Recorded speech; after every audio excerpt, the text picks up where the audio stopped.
Welcome back, friends. Welcome back to the homestead. Just navigating some snow. It's time for a midweek walkabout. Last week, an article was published in the Daily Telegraph, which is a British newspaper. And the title was something like food grown by home growers has a 5 times footprint than that food grown conventionally. It's quite a stark headline. I mean, as you know, but good news doesn't sell newspapers, does it? That's what they say. So journalists have to resort to shocking headlines to grab your attention and stuff like that. But it's quite a shocker, isn't it, that allegedly those of us who grow our food at home, and it was all home growers, it said, those of us that grow our food at home are actually damaging the environment. That's what the article was saying. Not to put a too fine a point on it. And as you can imagine, there was outrage about this article. People are up in arms. Gardeners, home growers, homesteaders, whatever. Smallholders, as actually in British English, smallholders, as we're called. So let's discuss the article. What do we think about it? What do I think about it? What are my thoughts? And what are your thoughts? Join in the comments below, please do. I think there's a number of problems and things that I wanted to raise about it. Really, I mean, first of all, it's sensationalized garbage. Really, the article. Interestingly, I quick look at all the comments. By the way, the article is behind a paywall, but if you're clever with your browser, you load the article up, and I'll link to it in the description below, and then push the X button to stop the process. You can then read the article before the paywall bit comes up. But all the comments were negative. I mean, usually with a news article, you get a bunch of people, depending on where they sit on the kind of spectrums, political spectrums, environmental spectrums, some will agree and some will disagree, and the laws of averages, really. It was just a torrent of disagreement, so that was quite telling in itself. The article basically was I think a PhD student was studying this phenomenon of whether they'd dreamed it up or whether they were encouraged / paid to do research. I don't know. That's one of the issues, of course, which I'll come back to in a bit. They did a study of 73 sites in the UK, Europe and the USA. That was what they based their results on. And they were allotment growers, home growers, whatever. It didn't go into much detail exactly what these were. It was just 73 sites, so that's vague in itself. And allegedly, the data was taken over a estimated life cycle assessment. Now, what is a life cycle assessment? That's one of the issues that we don't know. The reason it's an issue is because actually what they admitted to was that there was it wasn't the actual growing of the food itself. The food itself, wasn't causing the problem. It was the infrastructure. When people buy stuff like sheds and raised beds. I mean, raised beds, I don't like raised beds personally. They got their place and they got their reason, especially for people who are not as able as many people to, garden, and they still want to. They need higher raised beds.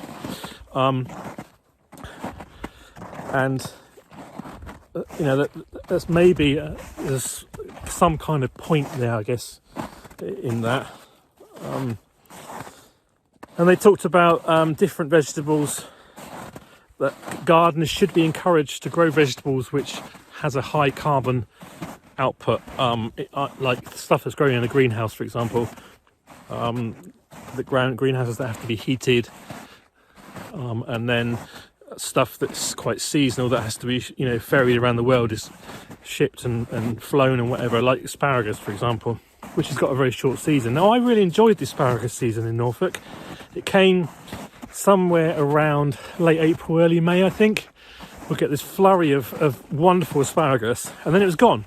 And I think you enjoyed that period, and you then look forward. It was one of the best examples of a seasonality. You know, you enjoyed the asparagus season, it came and it went, and then you waited till next year, and everyone talked about it until the next year. And so they're saying, yeah, you know, tomatoes, if you grow tomatoes at home, you can do I want to say a better job, you know. And that's kind of what the article, you know, what's the right word? It was kind of speaking down to gardeners as if they're fairly useless. Didn't know what they were doing, because they used the word, where was it? About, it was quite, I can't think of the right words at the moment, but, you know, they really spoke down. It said, you know, rather than leaving it to the job of professionals. Like, what?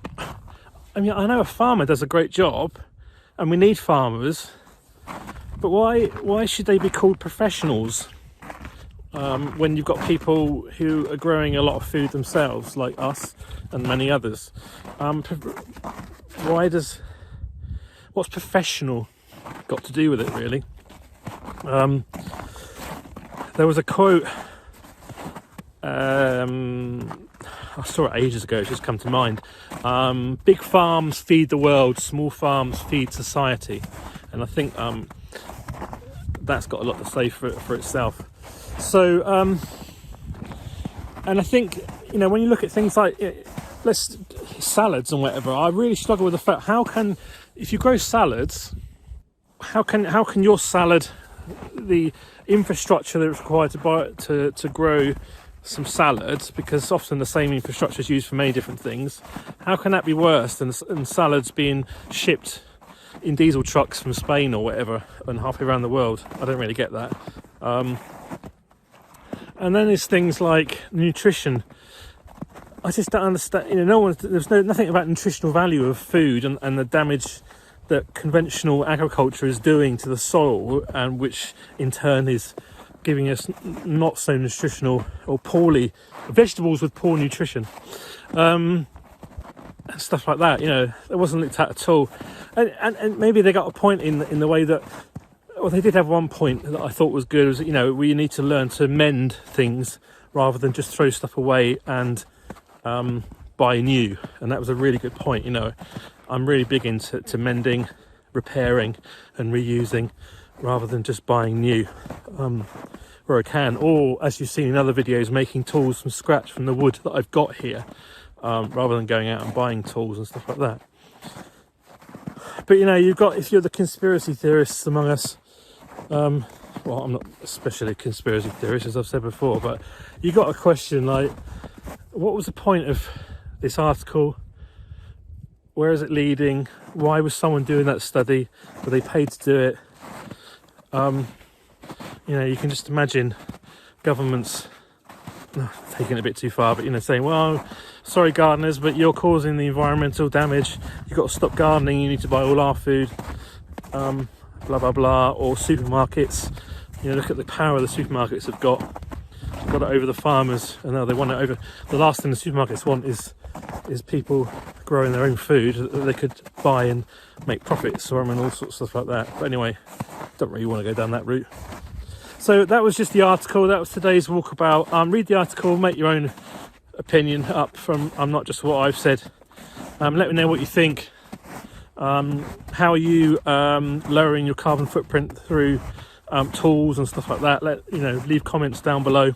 Be interested to hear what you think and what you do. If there's any tips you can share with the rest of the community, that'd be really great. So thanks for watching the video. Hope you enjoyed it this week. I'll be back next week for another midweek walkabout. Last week's caused a bit of a controversy. Lots of comments, but that was good. And I'll thanks for joining. Do give us a thumbs up and a like if you like the video at any time, and remember to subscribe for future videos. Bye for now. Have a good week. See you soon.